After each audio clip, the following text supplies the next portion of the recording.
This is an attack on a political opponent. I have another one where sir, I have a hostile judge. We have you for a limited time, sir. I'd love to move on to different topics. Excuse you. You're the one that held me up at 35 minutes, just so you understand. Welcome back. Donald Trump was invited to speak with the NABJ, the National Association of Black Journalists, and you can tell this was a hostile interview because they came at Donald Trump right out of the gate with some seriously mad disrespect. But I do think Donald Trump is so used to these instances now that he basically just thrives on it. And this time he was not having it and had no problem checking them on it. So I clipped the spicy parts out for the interview from the interview for us to watch. So let's jump in. I want to start by addressing the elephant in the room, sir. A lot of people did not think it was appropriate for you to be here today. You have pushed false claims about some of your rivals, from Nikki Haley to former President Barack Obama, saying that they were not born in the United States, which is not true. You have told 4 congresswomen of color who were American citizens to go back to where they came from. You have used words like animal and rabid to describe black district attorneys. You've attacked black journalists, calling them a loser, saying the questions that they ask are, quote, stupid and racist. You've had dinner with a white supremacist at your Mar-a-Lago resort.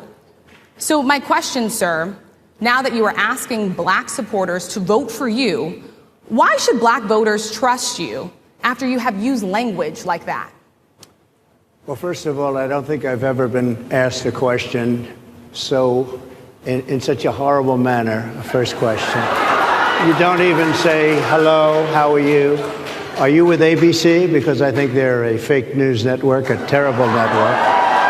And I think it's disgraceful that I came here in good spirit. I love the black population of this country. I've done so much for the black population of this country, including employment, including opportunity zones with Senator Tim Scott of South Carolina, which is one of the greatest programs ever for black workers and black entrepreneurs. I've done so much, and and I say this, historically black colleges and universities were out of money, they were stone cold broke, and I saved them, and I gave them long-term financing, and nobody else was doing it. I think it's a very rude introduction. I don't know exactly why you would do something like that. And let me go a step further.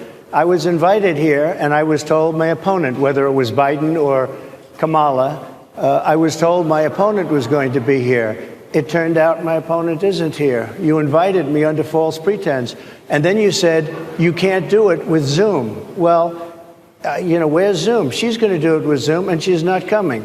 And then you were half an hour late. Just so we understand, I have too much respect for you to be late. They couldn't get their equipment working or something was wrong. Mr. President, I would love if you can answer the question on your rhetoric and why you believe that black voters should trust you with another 4 years. I have been the best president for the black population since Abraham Lincoln. That's my answer. Better than President Johnson, who signed the Voting Rights Act? For you to start off a question and answer period, especially when you're 35 minutes late because you couldn't get your equipment to work, in such a hostile manner, I think it's a disgrace. Let me just ask a follow-up, sir, and then we'll move. I find it interesting because you do talk about reining in prosecutors, especially when it comes to prosecutors that are prosecuting you.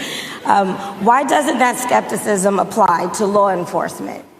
Well, I've been prosecuted because I'm a political opponent of 2 people that have weaponized our justice system. I've been prosecuted. I just won the big case in Florida. Everyone said that was the biggest case. That was the most difficult case.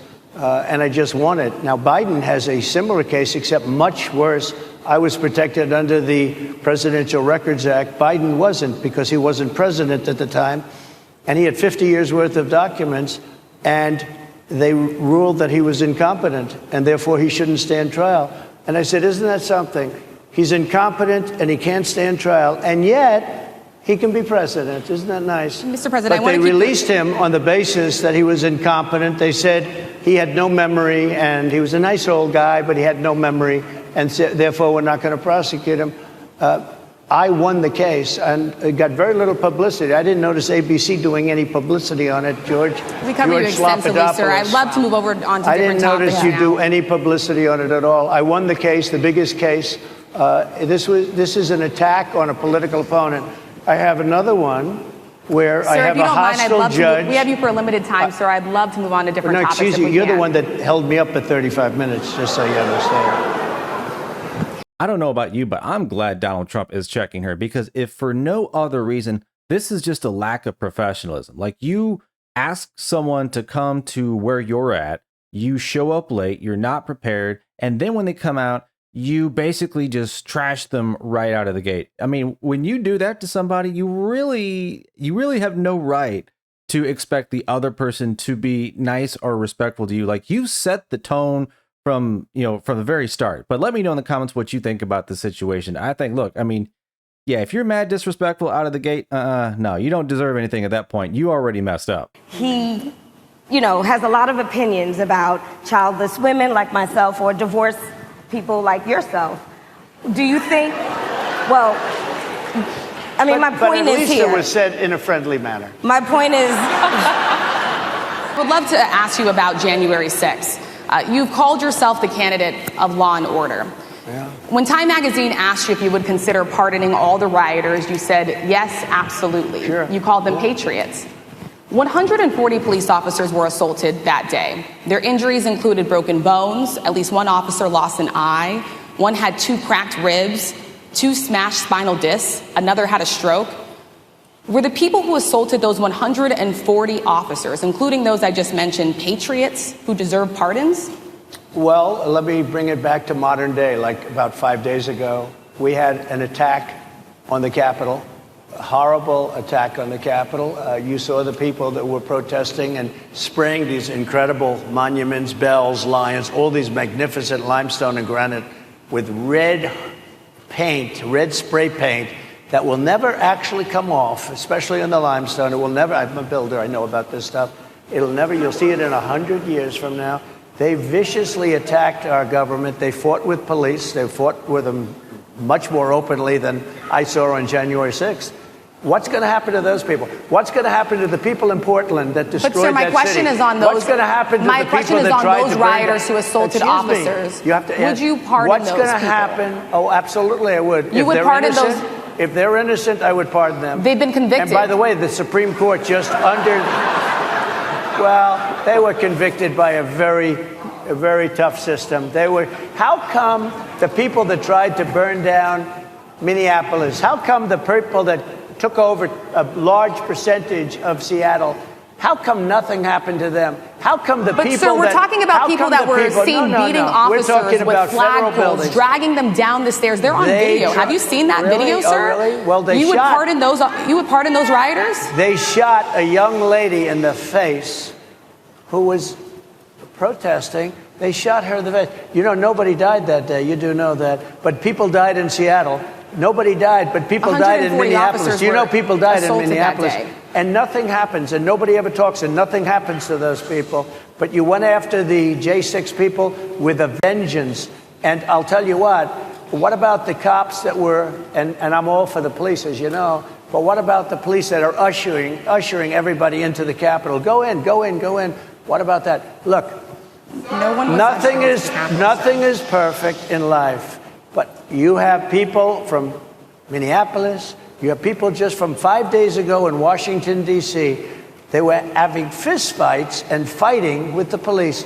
They were spraying and destroying, they were desecrating our monuments in Washington, D.C. 5 days ago, and nothing happened to them.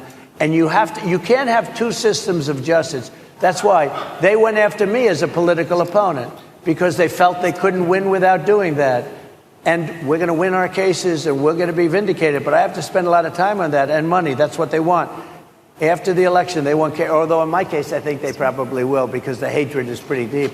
But I'll tell you, they went after me as a political opponent. That's never happened in our country before, and it sets a terrible, terrible precedent. Yeah, folks, that's how you deal with a disrespectful fake journalist. I love how Donald Trump just called her out on everything. And look, that's what you have to keep doing. You have to keep checking these people, and you have to keep checking their fake, false narrative, because this is the mainstream media. This is the woke news. This is the fake news, whatever you want to call it.